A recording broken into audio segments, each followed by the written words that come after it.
The Water Lily was a sleek, iron-hulled ship-to-submarine prototype, captained by a severe American by the name of Wicker, who wore a top hat at all times and preferred tea to coffee, which greatly endeared him to Monsieur Fogg. In addition to the usual compliment, the Water Lily carried an entire corps of brass-goggled engineers and a brace of submariners on standby, should the captain call the order to submerge. The rumor was that she had been, a Confederate vessel, sold off to a private concern in the later and more desperate stages of the Civil War. But I saw no trace of a dark past aboard. The crew seemed a happy family and welcomed us into their iron-hulled bosom. Ooh, an iron-hulled bosom. Greetings, Captain. Passepartout, what do you want? San Francisco to Burlington? No. San Francisco to Salt Lake City, because I want to go to Utah. This is Utah, anyway. You mentioned trains. I've been told you can get to Ottawa from Winnipeg aboard the Canadian Pacific Railway. I know that. Can we get from Salt Lake City to Burlington? So the most efficient way to Burlington from here is to Cheyenne. Okay, thank you. Burlington to Washington at all? No idea. But I do know some buyers will pay well for top hats in Washington. Of course they would. Tell me about Washington. Hear this. The most efficient way to Washington from here is to New Orleans. Thank you. Alright. So apparently we can get from Winnipeg to Ottawa. Yeah, Ottawa to New York. Apparently we can get across at least to Salt Lake City. An American in a top hat? Blasphemy! And he drinks tea, no doubt. Tea! Oh God! Our cabin, while hardly spacious, was adequate to our needs. One of the midshipmen came by to show us how to use the pressure seals in case of submersion, but in all other aspects, I looked forward to a peaceful steamship ocean crossing. I was not to be so lucky. Oh noes! Converse. I'm at your service, Monsieur Fogg. Passepartout. Money. The banks have been most generous, monsieur. It is not generosity, it is my prosperity we are gambling upon. And the journey, sir? We still have to cross the Atlantic, monsieur. You must find a route that will get as close to Europe as possible. Very good, sir. New York. New York will get us close to Europe, sir. New York will get us to London, I should hope. The salty air blew cool and sharp against my face as I opened the door onto the top deck. It was painfully early, and the only passengers awake were a group of Chinese laborers hunched miserably near the stern. One of their numbers was vomiting copiously into a bucket. I offered him as much space as I could give him, and was careful not to get anything noxious on my shoes. Character is now steadfast. Sweet. I'm steadfast. That's good. Converse. Greetings, Captain. Passepartout, what do you want? I need to get to Salt Lake City, sir. You mentioned the trains. Atlanta is connected to Miami by rail. That's great. Can we get to Salt Lake City to Albuquerque? I don't want to go to Canada. Yeah, Albuquerque. I believe so. My friend used to talk about the rail car from Salt Lake City to Albuquerque. That's nice. Albuquerque to Dallas, Houston. Well, we just can't take a left, that's all. Houston, sir? Talk a lot, don't you? Yes, sir. So we can get to Salt Lake City to Albuquerque. From Atlanta to Miami. I always wondered why none of the people involved in this race went the opposite direction, crossing the Atlantic first and then through Canada and over the Pacific. I believe one of the rules was they all had to go in the same direction. I believe that was one of the rules stipulated, is that they all had to go the same direction. I accompanied Monsieur Fogg to a game of whist with a family of American missionaries who were traveling back to San Francisco for a family wedding. My master began strongly, but Mademoiselle Loretta, the eldest girl, had a sharp eye and won several hands in a row. A new round was dealt. I noticed Mademoiselle Loretta smile triumphantly at my master, and play another winning hand. The minister's daughter accepted Monsieur Fogg's congratulation demurely, though I saw a flash of something altogether unsporting in her eyes as she lowered her lashes. I added my congratulations, though I felt something was amiss with the seemingly pious Mademoiselle Loretta. Ooh, she was a whore! Actually, she was probably cheating. We'll converse and see what else we can find out about America. Greetings, Reverend. Passepartout, good day to you. San Francisco to Burlington, sir. You mentioned trains. I've been told Chicago can be reached from Atlanta aboard the Western Atlantic Railroad. Thank you, sir. Burlington to Washington, sir. I think you're out of luck there, but now, would you believe it, I introduced my daughter to cars to occupy her mind. Indeed. Indeed, monsieur, I think it may have worked. She is rather too occupied by them now, I fear. Tell me about Burlington, sir. Have you heard that some buyers will pay well for handheld mirrors in Burlington? So I have. Yes, indeed. How about Burlington to Albuquerque? What would I know? Only the fastest way to Albuquerque from here is through Salt Lake City. Aha! Now we have a connection. No, we already know about the connection to Albuquerque from Salt Lake City. I need to get past the Midwest! Is there anything that goes through the Midwest? Atlanta, Georgia. Anything in Atlanta? Let's just say that merchants in Havana will pay very well indeed for cotton flowers from Atlanta. Thank you, sir.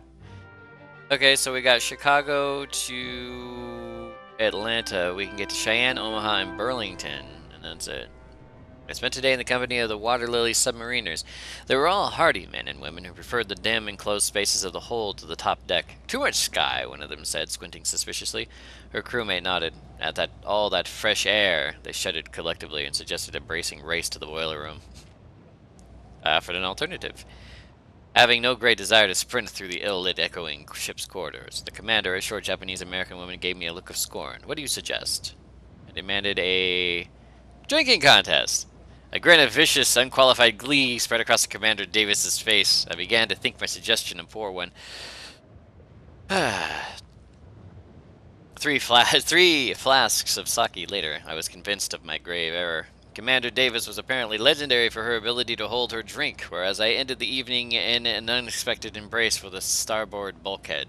Not perhaps one of my more successful adventures. We got drunk. Your feet gets past the Midwest. I was climbing the rigging. Entirely innocently. And not at all for the purposes of spying on the crew to appease my own rapacious curiosity, when I heard two of the crewmen arguing in a pidgin mix of English and Japanese. I closed my eyes and listened to their voices. Only a few words were audible over the howling of the wind. Shrine, heathen, worship, before a sudden scream rent the air. One of the sailors was falling from the platform's edge. I closed my eyes as he fell, but the sound of his body hitting the deck was much worse than any bloody sight. I looked up and managed to catch sight of the fallen sailor's companion, his face still and pallid. Was that guilt in his eyes, or merely shock? He slipped away before the captain arrived, and I followed him. He retired to the crew quarters, and I began to hear the sound of desperate muttering prayers. Oh, poor guy.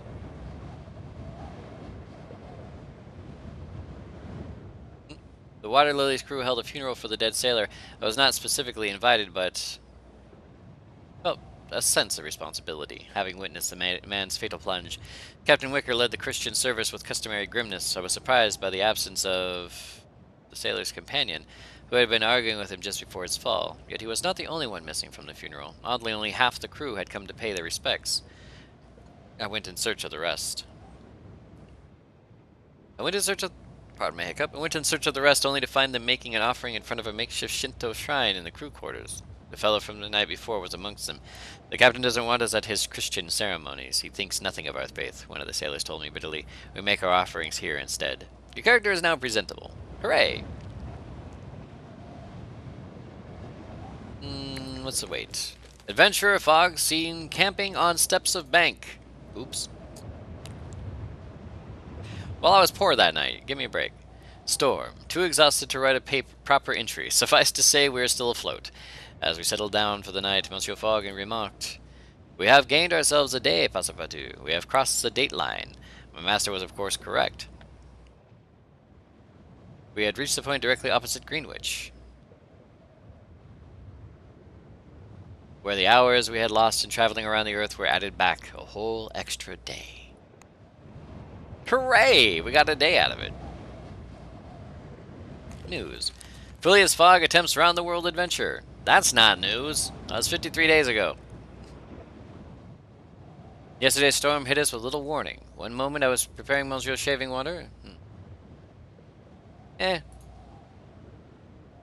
To exactly the right temperature. The next we were being tossed from one end of the cabin to the other. We were only lucky that the bed was securely nailed to the floor. Sorry guys, I have a A wayward nose hair that's tickling me.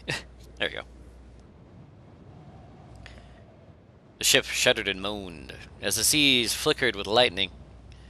The storm lasted nearly 6 hours and blew us off course. The captain spent most of the day peering at his charts trying to locate our position.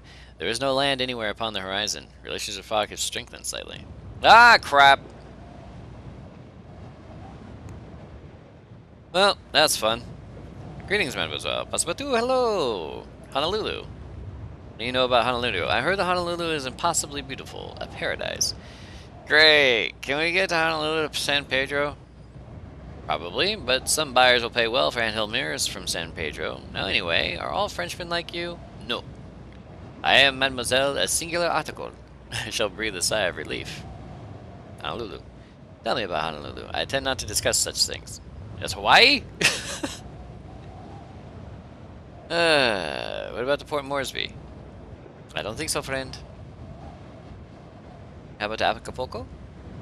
Absolutely. My childhood sweetheart had a wonderful time aboard the airship Rihanna Christina from Honolulu to Acapulco. Goodbye. Well, I think we had to get diverted to Honolulu, which sucks. Well, there's a trip to Manila to Honolulu. Great. And then from Honolulu, yeah, we got diverted to Honolulu. And we're gonna end up in South America? I don't want to go to South America. The captain announced a change of destination. The Water Lily would now make for nearby Hawaii rather than San Francisco. We would make port in Honolulu in 5 days, and would have to find our own further conveyance from there. Monsieur Fogg's lips pressed ever so slightly together, a rare outward sign of entirely understandable annoyance. This, my master said, will not do. Indeed not, sir, I agreed, not even daring to calculate the delay and expense our unexpected diversion would cause. Monsieur Fogg gave me a cool, appraising glance. Captain Wicker has reneged upon his word as a gentleman, he said curtly, before lowering his voice to an almost furtive undertone. Our course is clear. We must mutiny. Open my mouth to argue. Sorry. Argue the point, but he continued on without so much of a pause. So, see to it, Passepartout. Use your natural charm?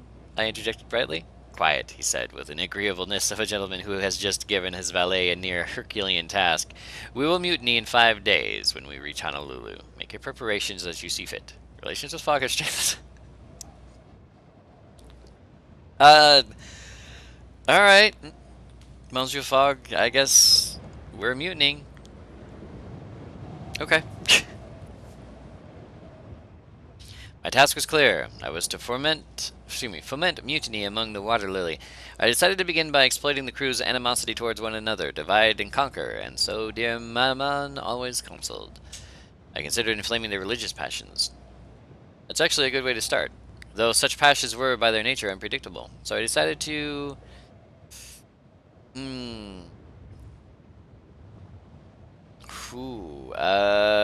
these are more direct. Kill the captain and take his hat! That's a nice hat. Steal the captain's wall-mounted crucifix. And blame the theft upon the Shinto crew members. The captain took the theft as a personal affront and ordered a humiliating search of the crew's quarters. The officers destroyed the Shinto shrine in their search, and several of the crew were dragged off to the brig for fighting. Probably went the wrong way with that one. I was hoping, yeah, ferment mutiny. Can you drink mutiny? Mutiny! 1963, good vintage. It was with satisfaction that I noted a certain increase in tension aboard the Water Lily, a situation I would carefully have to exacerbate, and my master's mutiny was to have any chance of succeed. Of success. Next, I attempted to ingratiate myself with the Chinese laborers, who were still rather storm-tossed and discombobulated. I managed to convince them to play dice with me, and proceeded to lose deliberately, to gain their favor in a tune of £50. They were quite pleased at their newfound bounty, and combined with my grace in losing, this seemed to make them look upon me with greater favor. It takes a little bit of money to start a mutiny, I don't care what you do. Is the crucifix a hat? Could be. Converse. Greetings, Commander Davis, Monsieur Passepartout. Honolulu to Acapulco. was told of someone who had a wonderful time aboard the airship Rihanna Cristina from the Honolulu Acapulco. You mentioned airships. I've been told Ponta Delgada is linked to London aboard the 6 of 1, but the fare is over £7,000. Whoa, God. Panama City, Panama? I want to go north, not south. I want to head to New York. What about Panama City? Now you listen to me. Merchants in Dakar will pay fantastical amounts for antique maps from Panama City. Well, that's great. How about to Dakar? No idea, but I do know that the quickest way to Dakar from here is to go via Bogota. Ponte Delgado. To London. Well, that's nice. I had attempted to suborn the obvious targets aboard the Water Lily, but wars were often won by the unexpected. With that in mind, I turned my attention upon the ship's artificer. A tall, rather imposing woman in a short jacket embroidered with gilt copper lily. Artificers were notoriously neutral in the matter of conflict or civil disruption, but I appealed to her vanity, offering a restyle of her rather fusty robes into something more à courant. She regarded my own outfit critically for a few moments before her narrow face blossomed into a surprisingly sweet, if toothy, smile. You seem like a man with a good eye, she admitted. I have always wanted to be fashionable. I promised her that she would be the toast of any top deck. I told her that clothing was like any other machinery. It could be well-oiled and well-designed, and then it would simply work. The analogy pleased her greatly. I left, certain I had her favor. Aha! I touched all of her right buttons and twisted her knobs, and then she was happy. You might even say she was well-oiled. What is your wish, master? Is there something the matter? How's our journey going, sir? Day 57, I believe. We must keep going. Yes, sir. Health? I am fine in form, but we must make haste. Very good, sir. Okay. Unfortunately, we're at day 60. We only have, like, well, 2 days until day 60, but we have 22 days. 32 days. No, 22 days. Excuse me. I spent the day putting the last finishing touches on to my planned mutiny. It was a matter as delicate and serious as the creation of a souffle by a master chef. I spread word of my signal amongst my allies. And? Tired to bed early.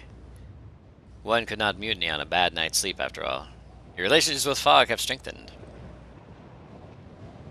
And... Greetings, Commander Davis. Monsieur Passavou, yes? Yes. Tell me about Honolulu. They say King Kamehameha III is a devout Christian. Oh, yeah. But did he ever find those 7 balls that he was looking for? Honolulu to San Pedro? Surely not. Oh, come on.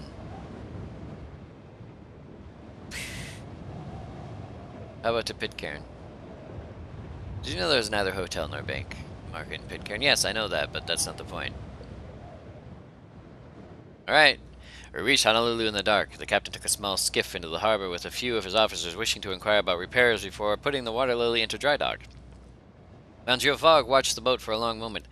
Now is the time, he said crisply. I trust everything is in order. I assured him it was, and he nodded, having expected no other response. Let us hope so. With that, my master retreated to his cabin, and I called the signal to arms. The Water Lily erupted into chaos. Everywhere was a clash of sabers and pistols. Now and then I heard the shriek of the officers' sonic weapons. But I was not alone.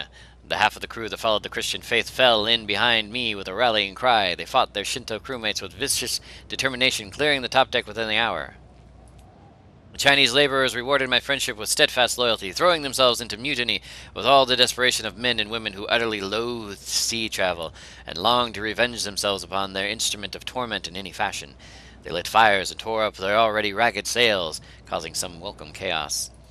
The submariners did not appear. It seemed they had battened themselves in for the hold for the duration of the mutiny, but perhaps it was the best outcome I could have hoped for, given any failure to impress their formidable commander. Suddenly, a horde of rat-sized clockwork automata boiled up from the engine room, tripping up the officers and crew loyal to the captain and emitting gouts of scalding steam at any who dared attack them.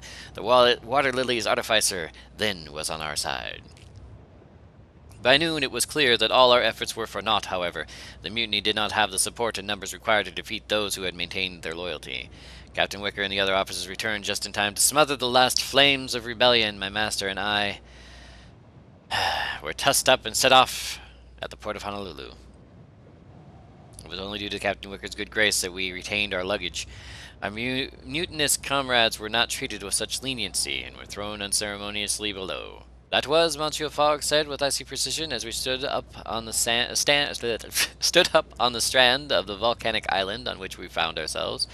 Rather badly done. Unfortunately, I could not disagree. Sorry, boss. That was my bad. Magnifying class could run as well here. Well, they open at 7 a.m., so let's take a look, sir. Acapulco is the only place we can go, and that's at the... if we could get to Houston from Acapulco, that might work, but that's no guarantee. Yeah, and I know we don't have the money, so... fiddlesticks. Alright. Let us sleep. It was as though Honolulu lived in one indrawn breath, a wheeling swath of sky, white-laced waves, and pristine sand bounded by black volcanic bluffs. The town was entirely hidden behind groves of coconut and eucalyptus. We took a short tour. You look, said our coach driver, Hila, like city folk. Now what do they look like? I wondered aloud. All bent and crabbed over, and with your eyes fixed on the horizon. Always in a rush, he murmured something to his horse, which looked well-fed and high-spirited. As a young man, I went to San Francisco to make my fortune. I, too, ran and scrabbled in pursuit of the almighty dollar. We are not pursuing wealth, monsieur. I corrected, though indeed Monsieur Fogg's fortune hung in the balance of his wager. Was our entire adventure merely a glorified pursuit of coin? Our adventure thus far had been somewhat harum-scarum. Barely had we placed our toes on dry land. And then we were looking to depart. Oh, I had seen so many wonders, and yet each had been ultimately reduced to another mark in my master's ledger. Do you not wish the freedom to exhale, Passepartout? The coach driver asked. To stop running and simply feel the wind upon your face, and the sun warming you, and the sound of the ocean like a heartbeat? I will take my moments where I may, I agreed. With my master, that is, where I find peace. Or, if not peace, then surely it is purpose, and that is as much the same. The coach driver sighed and turned his face up to the endless sky. A man may find himself here, he told me, but only if he wishes it. He invited us to his home that evening and fed us dough like poi and bright-fleshed slices of orange and guava. But I still thought of the marks in Monsieur Fogg's diary. Ledger, and the distances we had yet to travel. I knew no peace in Honolulu, but my purpose burned bright and drew me ever forward. We finished our night in Honolulu with a souvenir, a swirling conch shell, collected from the beach as we walked back to our lodgings. Day 60, Monsieur Fogg murmured that night in his sleep, and still some distance yet to travel. Yes, I know, Monsieur Fogg. Hello! Why have you stopped? Try not to fall over. The conch shell should fetch a good price in Dallas, if we don't find a use for it. It's day 60 and I'm only in Honolulu.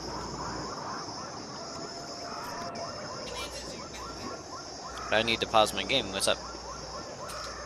No, I can't pause this. What's up? Crap. None of this is worth anything here.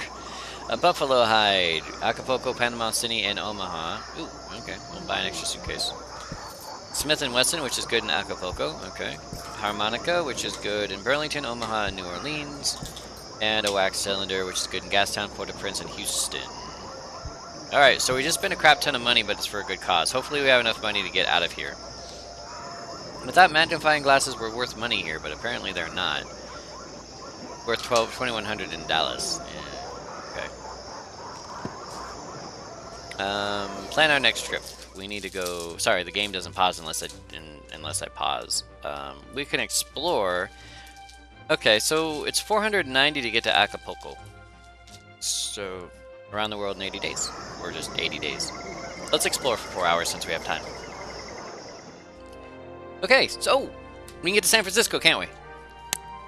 San Francisco, or San Pedro, or San something. San Francisco! Okay, we can skip Acapulco entirely. Alright, so it is paused now because I'm reading, but 1 second, guys, I gotta talk to Seven.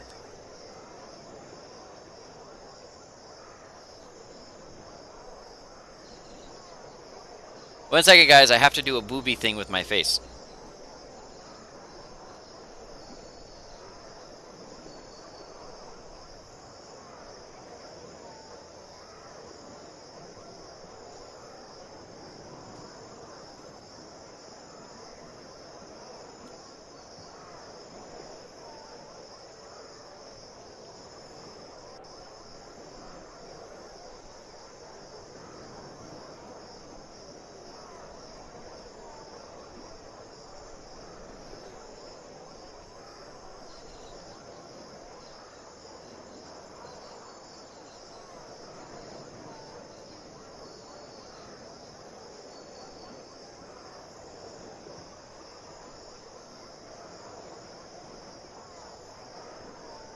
Boobies, knockers, fun bags, watermelons, whatever you want to call them. Testicles.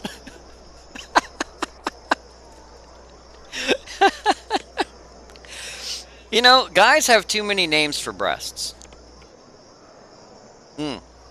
Over-the-shoulder boulder holder is a bra, but in that indicates that they are considered boulders. And as you know, no man is bolder than I. I am the biggest boob. wait, come here. You have a fluff. No, it's annoying me. It's in your hair, and it's like it's screaming. I can hear it. It's like ah! See, look how bright that is. Look at that. And now it's dead forever. What do you do with them with your face, KP? Apparently, I smother myself. It's a job.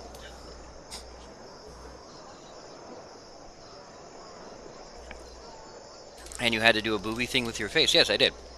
I had to take a moment out of my life and my busy schedule and entertaining you guys in order to please Seven by making sure her boobies were adequately faced. About face. Let me tell you about face. I personally prefer pillows, KB. Yes. Yes, absolutely. Yeah. Seven apparently got lots of sleep. She's very happy today. Okay, she got very little sleep and she's very happy today.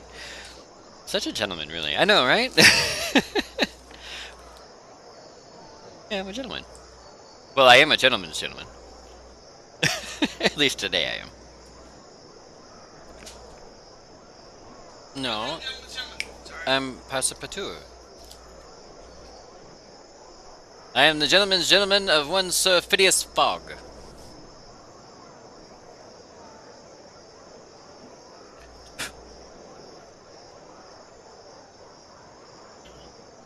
Did I miss? Right in your ear? Sorry. I tried. You had an eyelash on your glasses and it was literally there since last night. So I didn't know if you could see it, so I had to get rid of it. It's too close to my eye. Okay, so yeah, I was just like, I have to get rid of that. Only adults allowed in this chat from now on. Not adults, just mature individuals, that's all. Wow, that's all I have to say. But yay for boobies! For boobies! Save the tatas. Alright, so, day 60, we're in Honolulu. Phidias is doing fine, our pocket is not. We had 10,000 pounds, like, not but 2 days ago. I struck up a few conversations here and there, hunting for options for how we might proceed. Okay? So, now we can go to Acapulco. There's a lot of things that are good in Acapulco, but there's actually Acapulco and, ooh, it's cheaper to go to Acapulco by a lot. No, I can't make it to San Pedro. The stuff in our inventory is mostly good in Acapulco. Port-au-Prince, Burlington, Dallas, if we can make it to Dallas. New Orleans, San Pedro, and Burlington. Gastown, San Francisco, and Burlington. Worth, yeah, 430 in San Pedro. Acapulco. We bought a bunch of stuff to sell in Acapulco, so that's probably our better bet. Acapulco and Gastown, Port-au-Prince, and Houston. And Houston's here. So, we're going to take the chance, and we're going to try to go to Acapulco I know that San Francisco is better, but it's more expensive and we don't have the money. So we need to take the money over the distance, which sucks. But we can take up to 4 suitcases. So let's find out what they sell. Nothing! So let's roll. We passed an anxious night, with our 80-day deadline looming. Every sunset seemed to carry extra weight. With the last few hours of the evening, I spent a few hours polishing shoes in the lobby, earning 65 pounds, as well as discovering from him that the quickest way to Houston is to go via Acapulco! Yeah, baby! I made a note to tell my master. Cool. So getting to Acapulco, or getting to Houston via Acapulco is a viable option. Rough skies. This looks like a wearisome option. Yeah, well, unfortunately we do have to take an airship, so we're going to have to deal with that.